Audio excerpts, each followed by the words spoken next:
Hi, my beautiful sisters. It's nice to have you back at the Startup Herpreneurs. And today we have Nancy Levin here. She is the author of Worthy, Boost Your Self-Worth to Grow Your Net Worth, Jump, and Your Life Will Appear, and The New Relationship Blueprint. For the girls that have been a part of the book club beforehand, February was The New Relationship Blueprint, focusing on February 14th, new love, as well as self-love. That's right. She is also a master coach, the creator of Destination Me, private coaching community, which by the way is amazing, and as well as she has tons of programs, tons of amazing content. She was the event director at Hay House from 2002 to 2014. She has a weekly call-in radio show, Jumpstart Your Life, on Hay House Radio herself. And she's all over the place. Right now, she's found in the Rocky Mountains. And can I tell you how excited I am to have her here live with us today? Woo! Yay! So Nancy, I got to say a little bit about, and I love it when I tell people like what you do, because what you do is just so broad and so amazing, right? So thank you for being here and as part of this journey with us. And I want to know what your journey was to get you here. So how did you start as a female entrepreneur? Yeah. So, as you mentioned, I was the event director at Hay House for 12 years. Mm-hmm. And I thought that was my dream job. I thought I would never in a million years quit that job. And then, life would have other plans. Always. So let's just say I had a catalytic event, which was my marriage blowing up. Mm-hmm. And that sent me into a dark night of the soul, if you will, that had me do some really deep inner work. And as part of that, I found myself really drawn to go through a year-long coaching certification training with my mentor and friend, Debbie Ford. And yes, our dear Debbie. And so it was at the end of that year-long program, and I never intended to become a coach. I had my job at Hay House, which was really the equivalent of 3 full-time jobs. But I really wanted to do this training with Debbie. I did it, and as a result of that, I was unrecognizable from the woman I was when I began it. And it became very clear to me that my calling, if you will, is to help other women get free, to really help women live life on their own terms. Oh, and so I feel you. It was about an 18-month process of me leaving my job at Hay House to go out on my own. And I will say that I'm a big proponent of the side hustle. Don't quit your day job right away. And so I built my coaching practice. I built my foundation. I built my online platform, all of that while I was still at Hay House. Wow. Running all the events, traveling all around the world, working on my second book. And then once I was in a place where I knew that I could make the leap into going out on my own without it being a scramble, yeah. I did. Wow. So that's great, because a lot of people that are probably listening to this are probably doing it as a side hustle at the moment, or they're somewhere stuck along the way to making it a full-time business. And the goal of this summit is to talk to girls that are either starting their business, want to start their business, or have started but are truly stuck. So did you get stuck at any point? I think feeling stuck comes with the territory. Yeah. The thing that I've recognized is that, first of all, it's about shortening the recovery time. Ooh, and it's about not looking at feeling stuck as a problem. Yeah. So I wouldn't say that at this point I'm immune from feeling stuck. It's simply that I know that if I feel stuck, it means that there's something I'm not looking at, or there's something else happening underneath that I might have to clear out first in order to get unstuck. But I no longer look at feeling stuck as a problem, and I really instead look at feeling stuck as the opportunity for me to build my resiliency and my resourcefulness. Yes, beautiful. Mhm. And so I'm trying to get that into people's heads. So listen to that again, if anything, like record. But definitely. So being stuck is part of the journey It and it's is. part of your resilience, right? I do. I think that resiliency and resourcefulness are, the most important qualities that we can have, especially as female entrepreneurs, and to be able to continue building those muscles is a gift to have that opportunity. So you said that your second book was the book that started really working for you, and that was Jump and Your Life Will Appear, correct? Yeah. Okay. Yes. Let's talk a little bit about that one, and then we're really going to go into the self-worth, grow your net worth. But I want to know what started you, and for my beautiful ladies and our beautiful ladies to take that jump, as well. Yes. So it's interesting because so what I'll just sort of back up for a moment. My first book that I wrote is actually a book of poems. I have a master's in poetry, and so I wrote a book of poems that I self-published while I was still working at Hay House. And then I was emceeing all the live events also while I was producing them.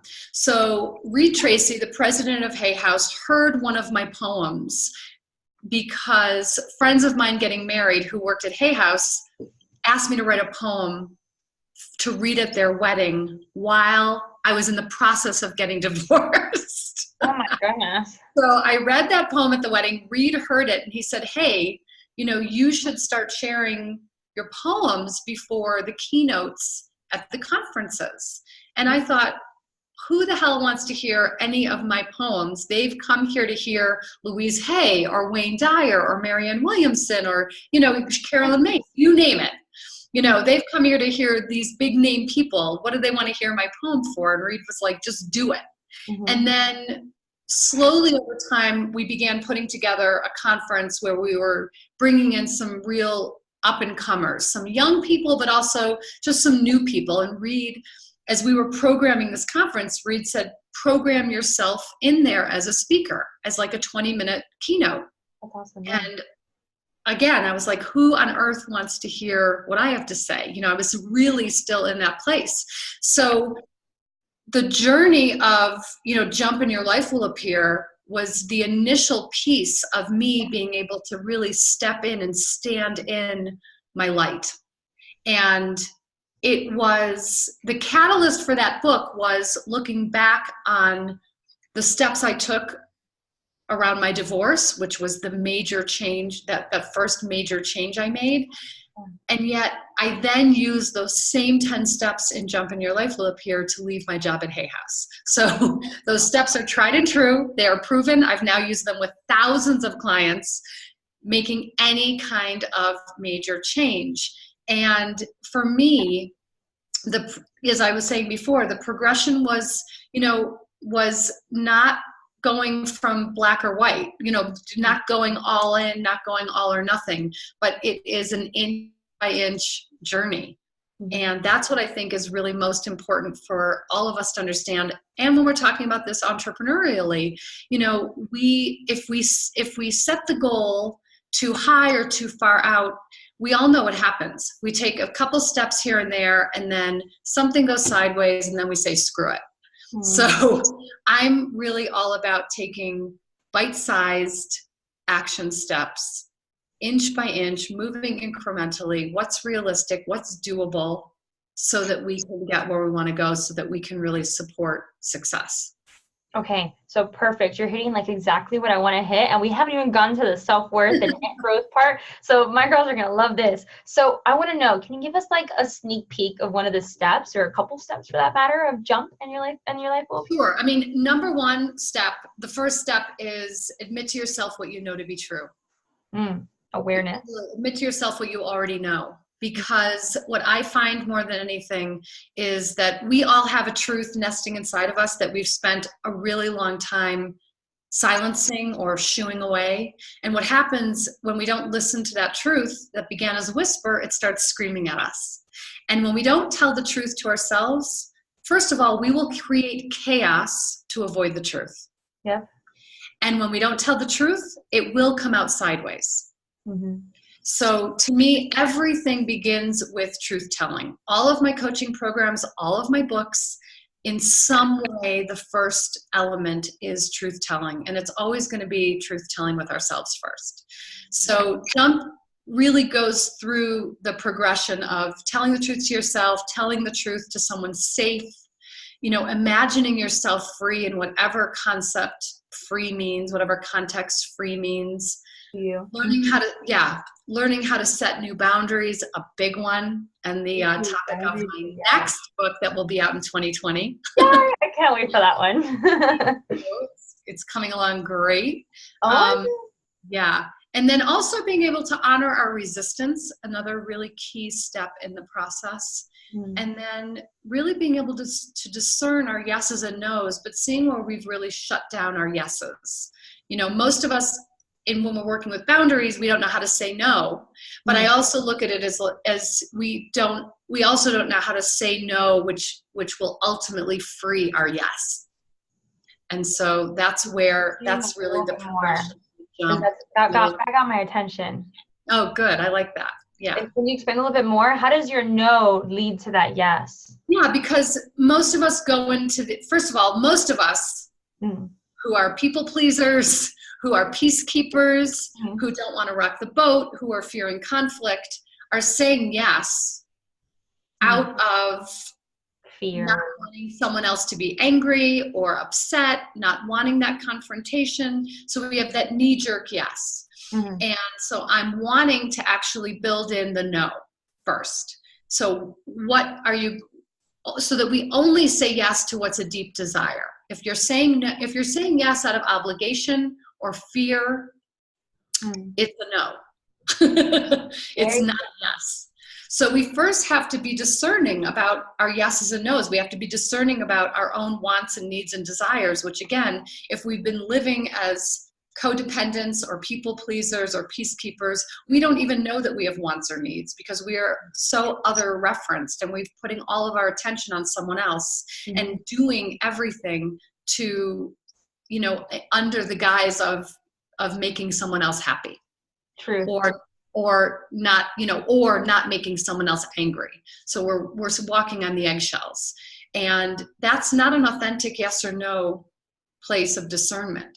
So what I have found is if we can really get clear on our no's, then we can get clear on what's the way we can make ourselves a priority? What are our non-negotiables? What are we going to say yes to out of the place of desire and out of the place of making ourselves a priority?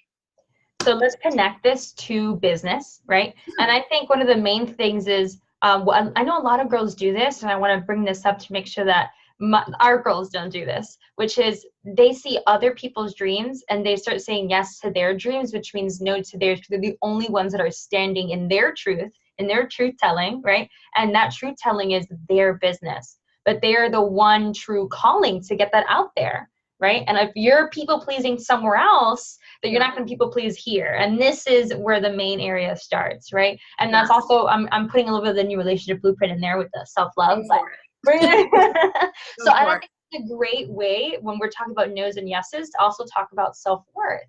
So can you talk a little bit about what self-worth is, and then we'll get into the whole grow your net worth next part.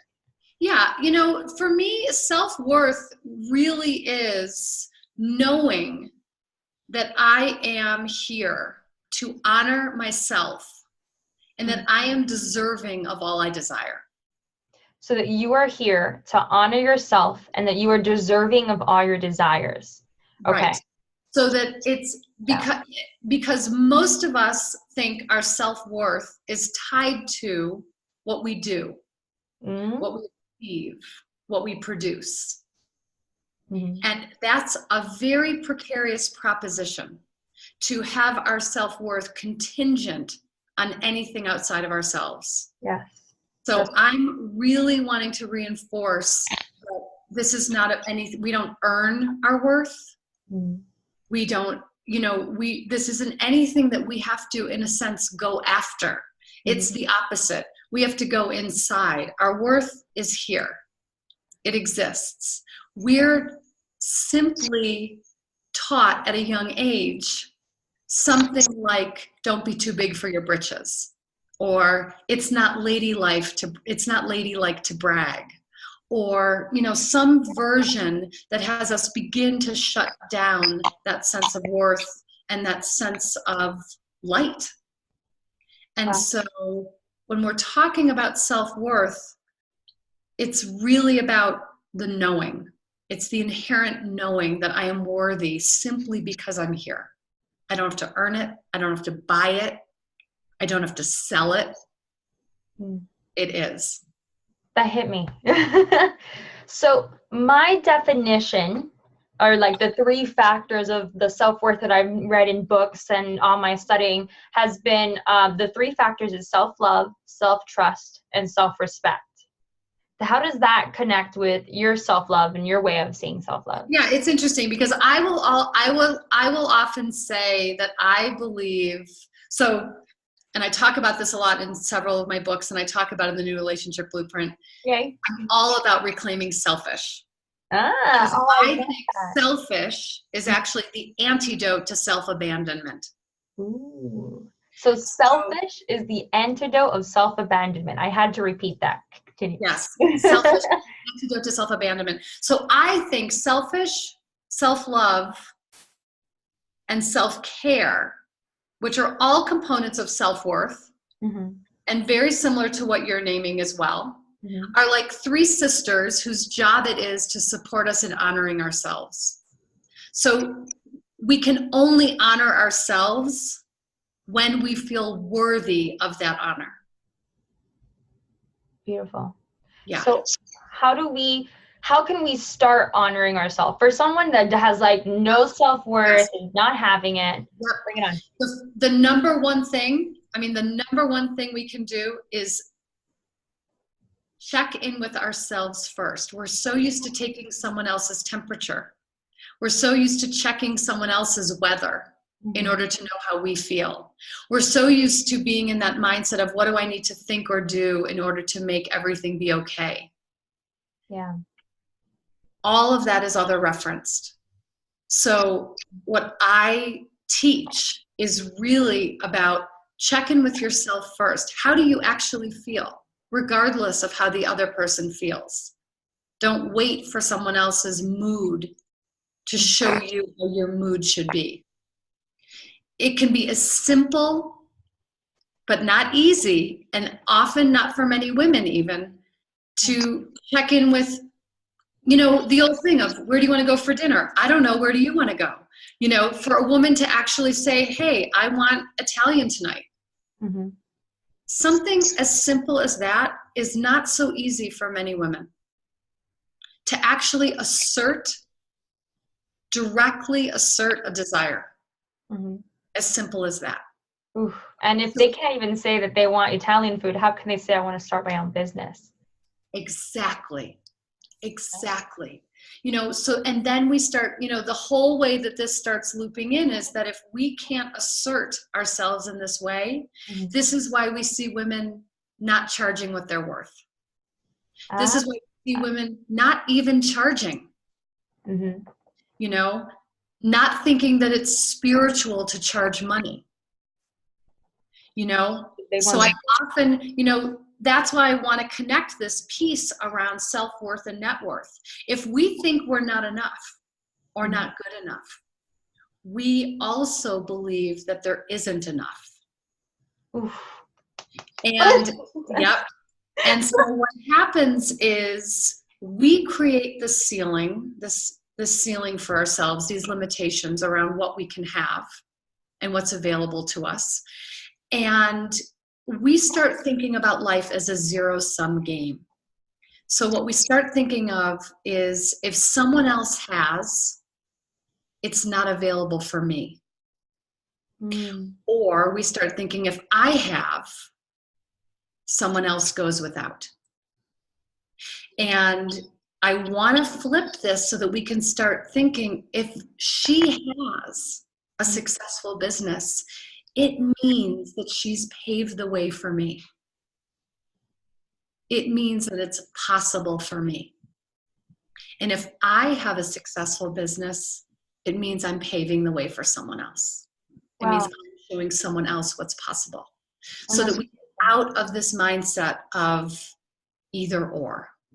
If I have someone else goes without, that keeps me in that place of better I not be too successful.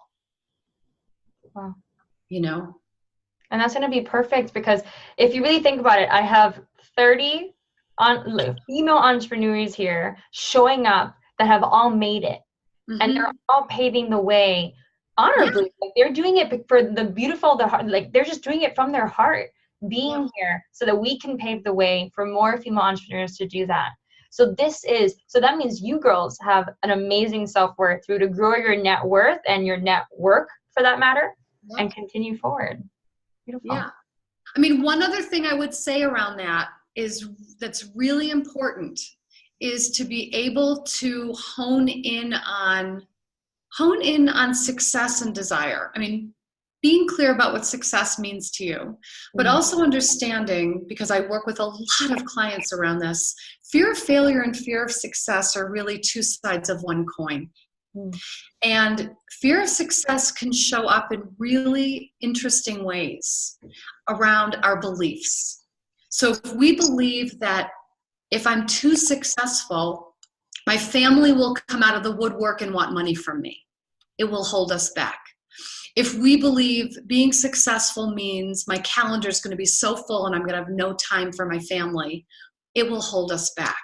So we also want to pay attention to the beliefs that we're believing around what success means so that we can dismantle them. Perfect. Does that have to do with self-worth too? Is that just technically like a second category to also grow your net worth? I think that it's all, I think it's all tied in. I really do. I think it's all connected. All right, perfect. Do you have any other tools that have to do with growing your net worth and maybe a little bit of self-worth as well, because since they're intertwined?